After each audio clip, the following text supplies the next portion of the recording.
सम्मानित साथियों, आज 10 नवंबर 2025 को विकासखंड सल्ट में एक शिक्षक सेमिनार का आयोजन किया जा रहा है और इस आयोजन की तैयारियां शुरू हो गई हैं आज सुबह से ही। यह कार्यक्रम राज्य शैक्षिक अनुसंधान एवं प्रशिक्षण परिषद उत्तराखंड के तत्वाधान में अजीम प्रेमजी फाउंडेशन के सहयोग से संचालित हो रहा है। आदि के माध्यम से खुद को व्यक्त करना उसमें सीखते हैं।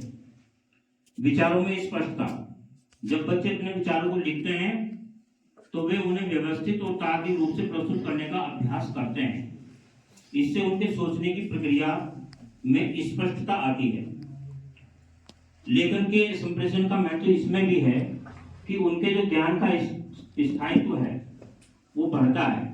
जैसे लिखित संप्रेषण ज्ञान को लंबे समय तक सुरक्षित रखता है। स्कूल में नोट्स बनाना, सारांश लिखना, रिपोर्ट तैयार करना और बच्चों को सीखे हुए ज्ञान को स्थायी बनाने में मदद करता है।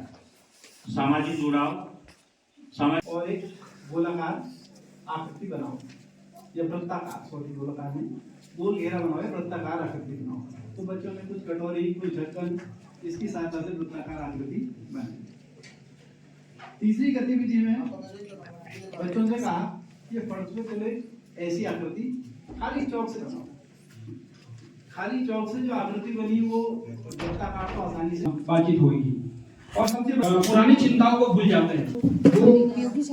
पूरे दिन भर के लिए अपने शिक्षा कार्य में ध्यान केंद्रित करने के लिए वो बहुत महत्वपूर्ण हो जाती है। जैसे कि प्रार्थना सभा के दौरान मीनिंग पूछ लिया बच्चे तो बच्चा जो है 3 बच्चे पढ़ रहे थे उस समय, संख्या ठीक थी हमारे विद्यालय में। तो बच्चा बोला कि तीनों बच्चे थोड़ी देर चुप रहे। एक बच्चा उसमें से बोला कि सर ये नेक्स्ट वर्ड मैंने देखा है। मैं उससे बोला कहाँ देखा है नेक्स्ट वर्ड? बोले सर जब सीरियल जो है एंड होता है और वहां लिखा होता है नेक्स्ट डे।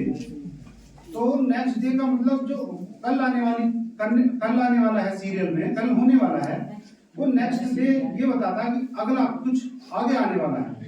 तो वो उससे क्या हुआ, उसने देखा तो वर्ड वहां, लेकिन उसका ज्ञान जो है उसने, मैंने किताब में पूछा तो जब हम इस चैप्टर की बात करते हैं तो शायद आपने इस चैप्टर को स्टडी किया हो, तो थोड़ा इस चैप्टर के बारे में मैं बताना चाहूंगा, थोड़ा सा आउटलाइन। जब हम इस चैप्टर को पढ़ा रहे हैं तो कुछ उद्देश्य हमारे सामने आ जाते हैं, जिसमें कुछ ज्ञानात्मक उद्देश्य हैं। विद्यार्थी चतुर्भुज की परिभाषा, as we all know, it is a step-by-step approach. Already we have talked about the scaffolding. That what we have to do, I do, we do, and you do. So here you see the video. You can see that what the students are doing. It is the last one, learning outcomes.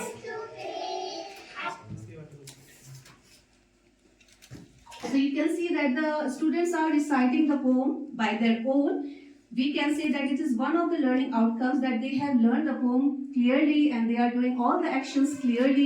They are understanding the meaning of the word. That's why they are showing like that. Now the next one is tools. What are the different tools you can use? So many. You have flashcards for spellings, printed poems with highlighted punctuation, audio visual aids for actions. Not only that, if you are कि यह पृथ्वी कहाँ स्थित है, इस पर बच्चों ने कोई जवाब नहीं दिया।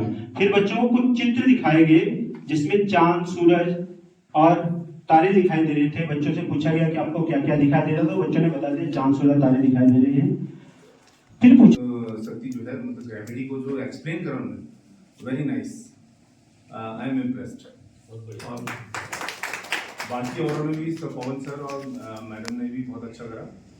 थोड़ा मैं कहना चाहूँगा, लेकिन जो बोरियत है ना, मतलब वेरी इंटरेस्टिंग, लेकिन एक क्लास में जो है रोचकता, मतलब जो है हाँ, ऐसा देश है मेरा, बोले पपीहा कोयल गाए, बोले पपीहा कोयल गाए, सावन घिर के आए, ऐसा देश है मेरा, हो ऐसा देश है मेरा, ऐसा देश है मेरा।